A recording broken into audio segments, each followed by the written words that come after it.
Hello, this is Miss Dagenford, and wanted to set the stage for digging a little deeper tomorrow by giving you the basics of DNA structure and replication. We started it today, but just a nice review. So here we have our DNA, and you can see that this one's a pretty short one. It's just four nucleotides, and each nucleotide is made up of a phosphate,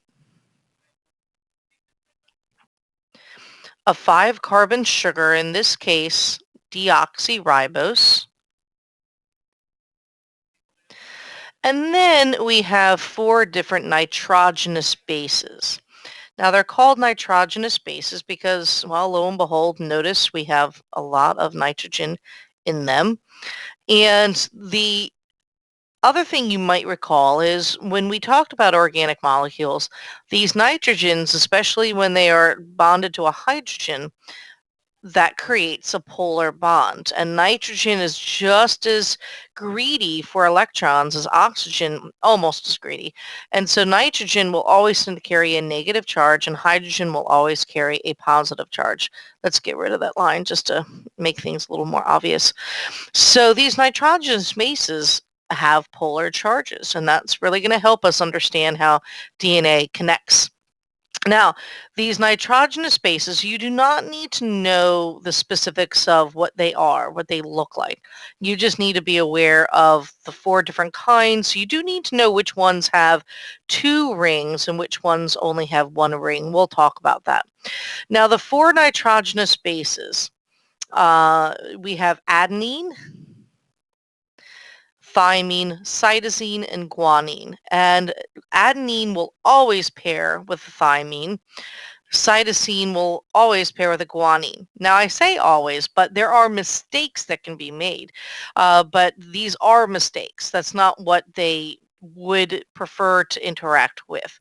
Now, another quick word about the backbone of the DNA. The backbone is what is made of a alternating sugar and phosphate. Deoxyribose, phosphate, deoxyribose, phosphate. And that backbone just continually alternates. So that's a pretty repetitive pattern there.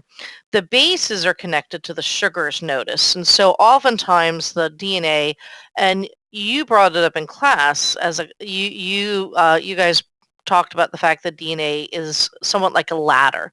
The sides of the ladder of the backbone of DNA, and then the rungs of the ladder being the bases.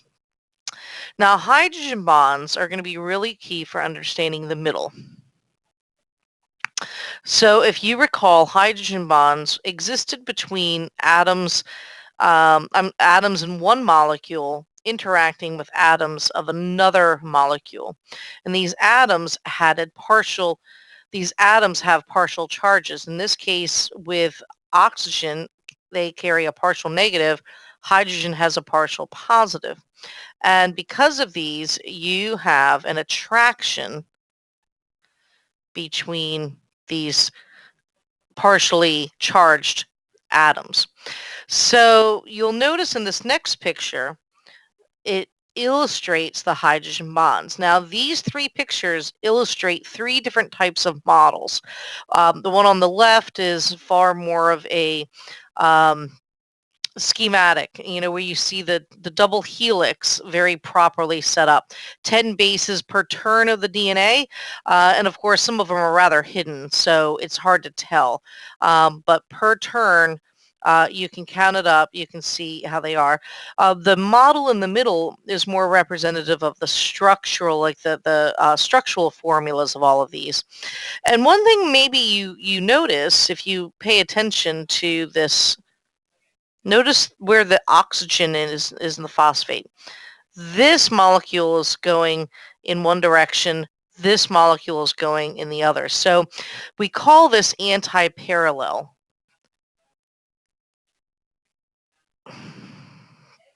And that's referring to the different directions the two strands are going. And then the model on the right, while it's helpful to see the spatial structure, it's hard for us to tell which one's which. So you do see that this molecule in my mind is very helpful for us. Now here we see our base pairing. T pairs with A, G pairs with C, C to G, and A to T. The other thing you notice, here are the hydrogen bonds between our base pairings, and that holds the two strands together. So what we see on the backbones, we're seeing really nice, strong covalent bonds. But in the middle, we're seeing our hydrogen bonds. Now, so let's go ahead and move on and just take a look at these. So here we have our two bases, two bases that have only one ring to the right. These are the pyrimidines. We have thymine, that's only in DNA, cytosine, which is both DNA and RNA. But then we also have uracil, which is RNA only. And then over on the left, we have what are called purines, and purines are adenine and guanine. Now, there's one easy way that I have found to remember which ones are which. Purines are the ones that have a double, and I always like to remember that double has a U in it, and purines has a U. And the way to remember which ones are purines, I just make up a word, purag.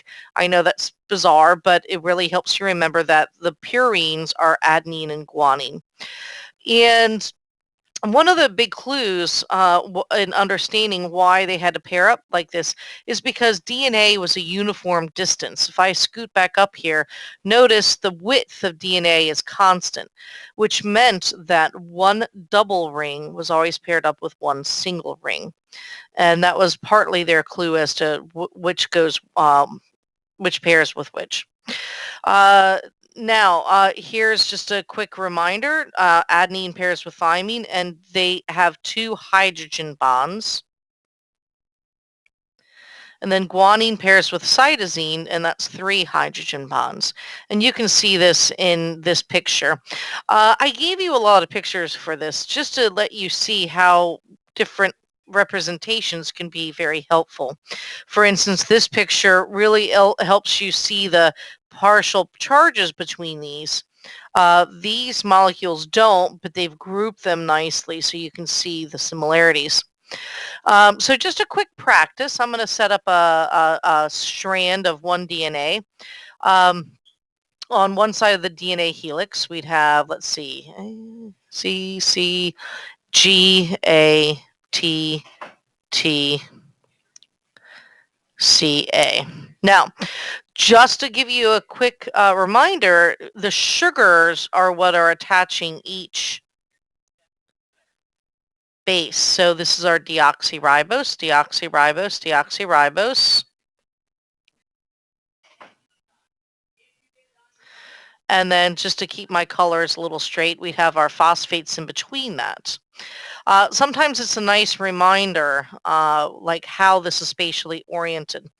So as you're taking notes, that's one side. Now what I would like you to do, let me just do the first two just to illustrate. I want you to put our hydrogen bonds. So A is going to pair with two hydrogen bonds to T, and C would pair with three hydrogen bonds to G. That's going to help us just represent this a little bit. So I want you to go ahead and finish this. And then the other thing I want you to do is just like I did on the left side, I want you to put the backbone on as well. So I'm going to be checking that in class tomorrow. So here's one other picture that can help you see our pairings. And just as a quick review, let me just label these A or B. Which one is a purine and which one is a pyrimidine. You can hit pause and you can scroll back and double check. But remember my little rule, there's two rings, it's double. So which one had the U in it? And that might help you remember. Now, one thing to keep in mind is that if you have a strand that has a lot of G's and C's, 1, 2, 3, 4, 5, 6, 7, 8, 9. Let's just take the craziest amount. So 9 um, G's and C's pairing, and each one has 3 hydrogen bonds, so that's 9 times 3. Um, versus if we had only A's and T's, well, that's 9 A's and T's, but they only form 2 hydrogen bonds. So think about the difference. We've got 27 hydrogen bonds versus 18. Which one's going to be stronger? And we can actually measure the strength of a DNA strand and how well it holds together. We'll talk about that a little bit tomorrow. So just to wrap up the structure of DNA, here's a really nice, let me zoom out. Here's a really nice one. It shows the arrows, it's going in different directions. It's showing the hydrogen bonds. It's also identifying the base pairing rules. And that's a nice summary picture for you. Now that gives us, let me just scoot past this stuff that we don't need to look at. So it gives us a real quick idea of how to look at replication. So you have this picture as well. In prokaryotic replication, and that would be bacteria, and bacteria have a circular chromosome.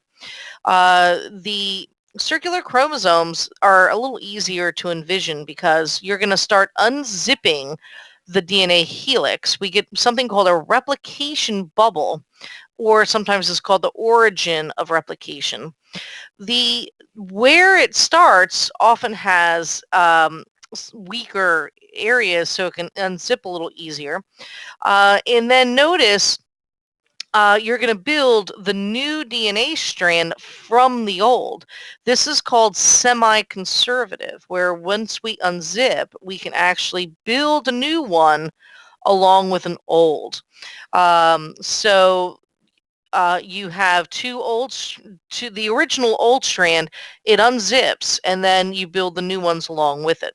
So notice as this picture continues, you're unzipping in both directions and you're building a new one against an old. So what you end up having is two exact, well, perhaps exact, we'll talk about that, each with one old, one new, and then each with one old, one new.